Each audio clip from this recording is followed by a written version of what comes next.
What is going on, Legionnaires? Welcome to the channel. I'm Mark, and today I'm here with my mega haul from this year's HeroesCon 2024. This was the biggest year yet by all measurable standards. I cannot wait to talk about it, get into it. Let's go.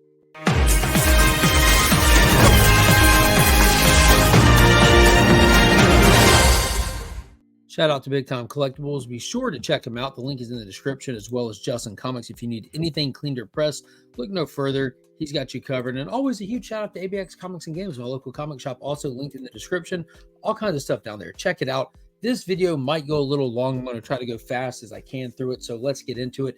HeroesCon 2024, Charlotte, North Carolina, the biggest all Comic-Con that exists. It's literally the best comic convention that there's ever been. I've been saying this for years, and now it's unanimous across the community. Now that enough people have gone, no one ever goes and says it was okay. They always go and say this was the greatest convention I've ever been to, and it still holds true, and it gets better every year, and this year was no exception. It topped last year. I was there this year with Rob's Fat Sacks of Comics and DJ Links representing Comics Curing Cancer. We had a booth.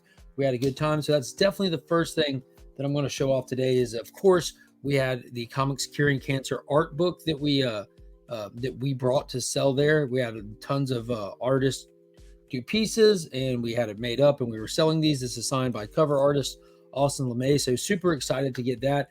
And of course, if you watch the channel, you've seen it before. We got the Sonic book by Big Time Collectibles that donated that. So we had our own exclusive for that, as well as the Ignacio Superman print up there, which I've showed off previously. And some of these items are still on sale.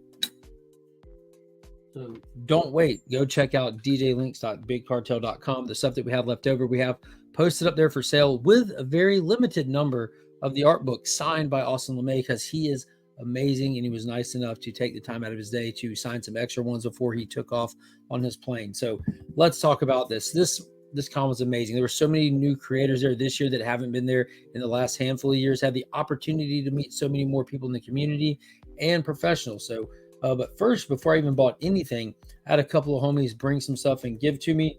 A few months ago, this book came out, and it was in Canada, and I was going to buy it, but Chris, the comic vet, reached out to me and said that this was a local shop to him, and asked if he wanted, if I wanted him to pick one up, and I said sure, and he wouldn't ship it. He said he's going to give it to me at Heroes, so I had to wait to see him in person to get it, which it was worth the wait, because this is Rook Exodus #1, the Gotham Central exclusive, but it's signed by Jason Fabak, and this the exclusive cover artist, which is Mike Ruth. So that's super cool to have to add to the Ghost Machine collection. And then next, Izzy, my man Izzy, dude, that guy is just amazing. He's so cool. I love me some Izzy. He's a trip, man. But he brought me a bunch of stuff. I apparently won something on his channel, and he instead of shipping it and it would have shown up while we were all out of town, he brought it to me, and there was a lot of random books in there, but most notably there was a blank that he was going to draw on it, and he asked if I wanted a red coat blank instead of the one that was in it, and I said sure, and he drew this on the plane ride down. So we got Simon Pure red coat blank drawn by Izzyverse NYC. He said that some old Triple H action figure was his inspiration for that, and you can kind of see it. You definitely see it. Some old school Hunter Hearst Helmsley. And then also in the stuff from Izzy was a Ghost Rider #28 from Volume 2 in 1992. And an 8.5. This is the first appearance of the Midnight Sun, so that's pretty cool to get. I'm a huge Ghost Rider fan, so that was pretty dope. It was some Ghost Machine and some Ghost Rider. It just really worked out. And then the big thing out of all of that I got from Izzy was it all came in this comic shell. So if you haven't heard of Comic Shell, check out Comic Shell. You probably have heard of them.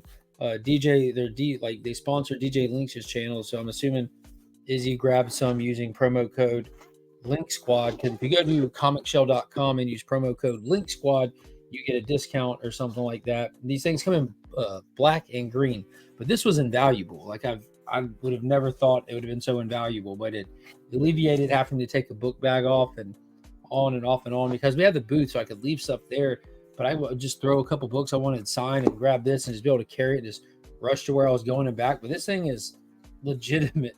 I'm not a huge fan of comic supplies. I'm old school. Just hand it to me. I'll put something in a book bag. But this changed my mind tenfold. So shout out to Izzy for hooking me up with that, and shout out to DJ Links for having the hookup on these. Remember, use code Link Squad at the comic shelf for a discount. So that was amazing. Then before I even got around to buying anything, I went to do the CGC pin pool. If you watch, I put up my vlog last week with a lot of footage and stuff from the convention, so I'm not going to get into too much of that. But CGC likes to do a blind like mystery pool for an enamel pin, and the enamel pins are the little braid boxes that appear on CGC cases.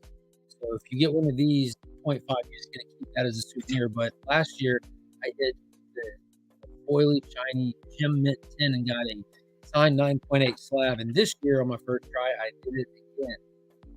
That was pretty cool. That was more than pretty cool. But the slab that I ended up with didn't start with it. They tried to give me something in an 8.0, and I'm like, nah. And they went and changed it out. And I got a Wolverine Origins #2, Marvel Comics 2006. This is the variant by Brian Hitch, signed by Brian Hitch, which is huge. Again, Ghost Machine stuff, freaking awesome. Super freaking awesome. Just scored another free slab from them. Big shout out to CGC.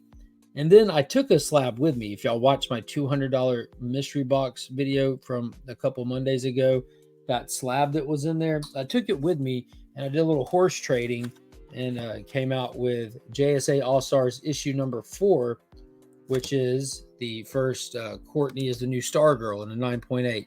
So I have this book, but I saw it in a 9.8 with the guy I was talking to. I'm like, yeah, let's go with that. Don't like the old label. It looks like trash, but the book is in a 9.8, which is pretty cool.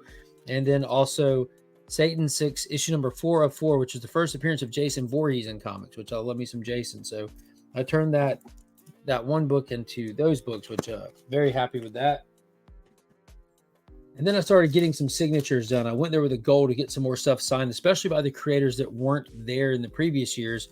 And first off on my list, I was excited for was Howard Chaykin. Legend, absolute legend in the industry. I got him to sign Black Hawk for me. Got him to sign 2 copies of that, actually. He was amazing. Like, he was even better than you can imagine. Didn't care about talking comics. He talks to you like he knows you. He talks to you like you just walked up on him and y'all had been talking for 2 hours. We talked about artesian ice cream. That's also in the video. But Mike Grell, who's there every year, I got him to sign my Long Bow Hunter, issue #1. Just a beautiful signature that guy has. Mike Grell, another just absolute legend in the industry. Wanted that. Don Simpson was there. He's done tons of work, like Megaton Man and stuff. I got him to sign King Kong issue 1, and he personalized it to Mark. And I had a second copy I was going to get signed, and he personalized it to Mark also. So I have 2 personalized copies. I've been happy with one.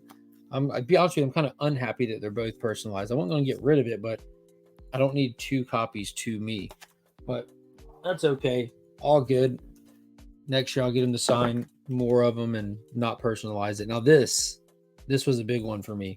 Bart Sears was announced, I think, kind of late in the game. Bart Sears is the artist who famously drew Turok #1 under Valiant Comics. So, of course, I took my Tour A copy. I've got over 60 of these, but I took a copy of Turok 1 to get signed by Bart Sears, signed it in red. But also, my homie Izzy made sure to bring a copy of my gold label, my gold variant one is slabbed up. My other gold one I gave the Knicks, Kicks, and Comics. So I did not have a raw gold one, but Izzy brought me one just because he's a good dude. And I got it signed in gold by Bart. Now, this is where it gets cooler. Bart had 2 copies at his booth just on this little display. And I asked if any of them for sale, and he said, sure, yes. So I bought one from Bart Sears and got him to personalize that one so that I'll always know this is the copy I got from Bart Sears. So I came back +1 Turok. Now, the best of the best is when I took my 1-of-1 Jurassic Park acetate variant actual Dracula book that Drac made himself. And me and Drac went to Bart Sears together, and we told Bart about this book. Bart signed it, and Drac signed it together at the table. So this book, dude, this is one of my prized collection pieces. This is absolutely amazing. Just huge shout out and thank you to Actual Dracula, one of the homies. It was definitely good getting to see him again and getting to hang out with him. And then the signatures just keep going from there. Let me get to these right here. So my whole goal, like when I'm thinking about who to get to sign what, is I kind of always go back to the one thing, and it's Amalgam Comics. It was like one of the biggest and most entertaining things that happened as a kid in comic books. And so for the start of it, got Jimmy Palmiotti to sign Super Soldier Man of War issue number 1. Freaking awesome. He was the only one of the creatives on this that was there. Dave Gibbons and Mark Waid also worked on that book.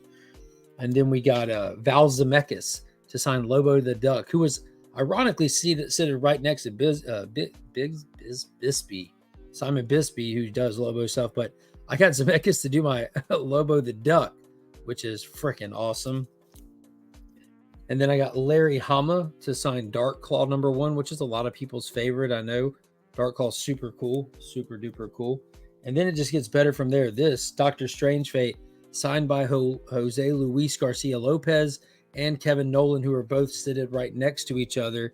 So that was absolutely amazing. Pencil and inker on the same book, like just fantastic. Me and Pops got a photo with the two of them together with the book.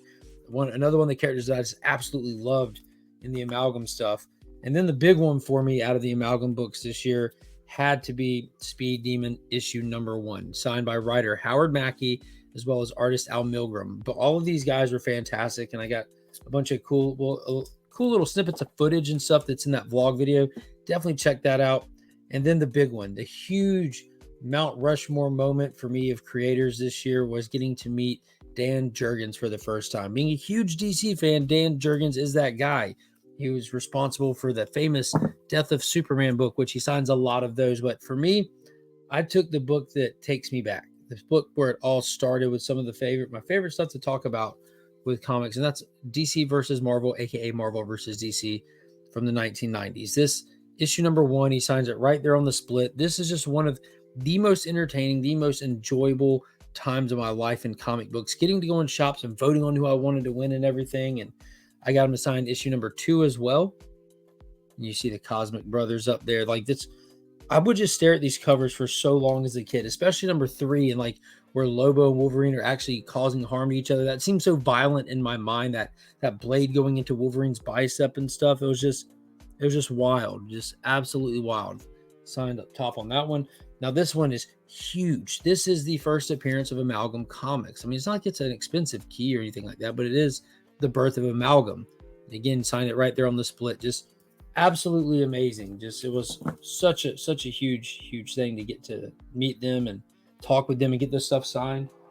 It doesn't really like do anything for the big value of the books or anything, but it's just great having those conversations with them when you meet them.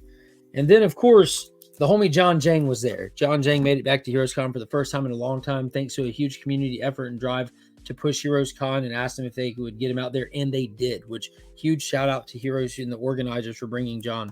So for John Jang's booth, I didn't take anything. I went with a goal. John has a lot of exclusives with this shop called Rated Comics that have predatory prices that are 3 times that of every industry standard, and I will not support that. So when I went to see John, I went to buy those books from him because he has his comp copies, and believe it or not, he has regular prices on stuff. Go figure. John's the man. If you ever see Jang in a convention or anywhere, go support him, tell him what's up, let him know you heard about him here first if you did.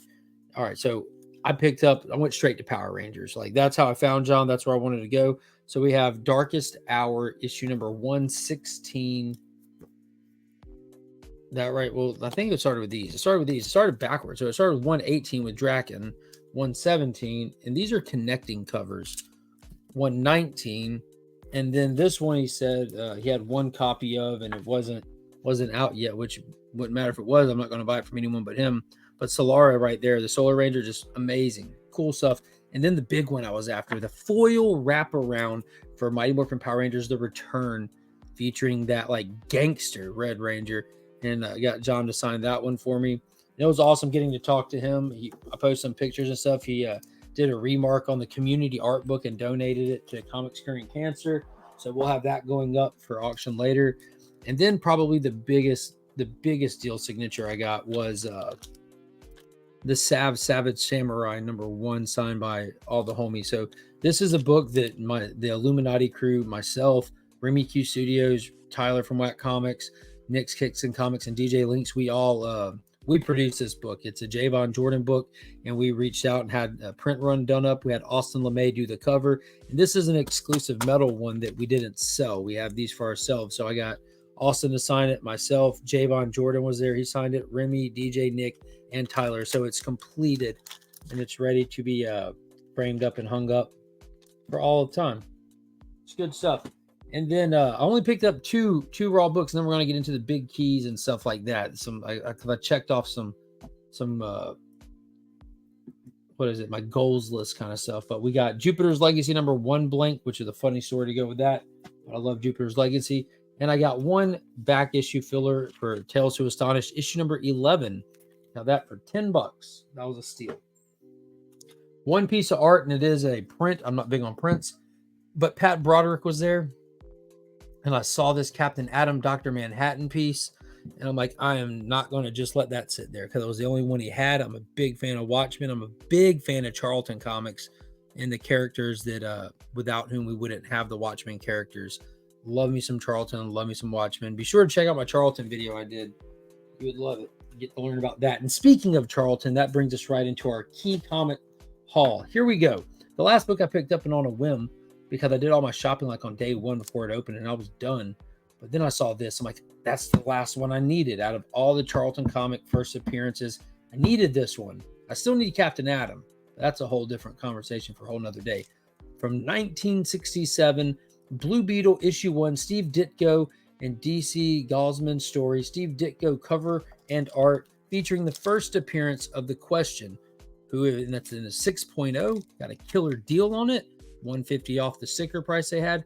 And you might know, obviously, you might know The Question is from DC, but without The Question, we don't have Rorschach. So Charlton Comics and Watchmen are forever tied.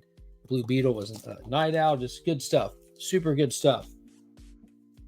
And then we get into the last two here, the two bangers, the two that were on my 2024 goals list. And man, I'm so excited to have these. So I was actually live streaming when I just ended up picking this one up, but it's the first appearance of a character I love dearly. From 1972, Gary Frederick and Roy Thomas story, Mike Plough cover and art. It's the first appearance of Ghost Rider Johnny Blaze, the first appearance of Roxanne Simpson in Marvel Spotlight #5. So that completes the Ghost Rider run all the way from this to current. So that was a huge one to check off the list. And then a 2.5, that thing presents great. It looks good. It's bright. Just absolutely fantastic. And then the last one was the big one of that wasn't a small book at all, but the last one was the even bigger one. This from 1962. And every year when I go, I say I want to pick up a Hulk book, one of the original 6. I need 1, 2, and 3. When I went, I was like thinking I'm just going to get a 3. You know, Hulk's coming down right now. Ghost Rider's coming down. That's why I was going to happily go after one of those. And then I found this one. I was looking at 3s, wasn't very happy with some of the early con prices. You know, like before they open on Friday morning, it's tough to get people to budge too much. But the dealer that I got this from, I got a good deal on it. He came down on what he had on it. And it's the Incredible Hulk issue #2. So I ended up not even getting a 3. It's the first appearance of the Green Hulk. He was gray in issue 1, so the first time he ever appeared green. It's the second appearance of the Hulk ever. Second appearance of Rick Jones, Betty Ross, and General Ross. And it's the first appearance of the Toadmen from 1962 Marvel Comics. The Incredible Hulk issue 2, and I got it in a purple label and looked it up, and all the details. Has minor color touch on the cover. Now here's where my thinking is with this. For one, it looks good. I've never owned a purple label, and I have like at least one of every label from everyone at this point. But at this grade, shopping this, for one, green and purple look great. But if I get that color touch removed, and this comes down to a 1.5 even, it's more than doubled what I paid for this one. What I paid for this one was less than what a 0.5 of a blue label is. So by sending this in to get any work done on it, I've absolutely came out way, way ahead. So whether I choose to hang on to it and just enjoy it for a while, or if I set out to reach out and send it to a cleaner presser that can work on it and get it resubmitted, don't know when I'll do that. But investment wise, that was definitely the way to go. And I'm super excited to have it. It's 100% complete, presents beautifully. And that purple and green does look good. Oh, wait, here we go. It's got a sticker on it. New Force Comics is who this one came from. New Force Comics and Collectibles. So, dude, that was my my HeroesCon pickups. Not a lot of individual stuff. We got a lot of signatures, but there's some big stuff. I appreciate everybody watching. Definitely hit that thumbs up if you enjoyed the video. Subscribe if you haven't already. Consider hitting that join button, becoming a channel member.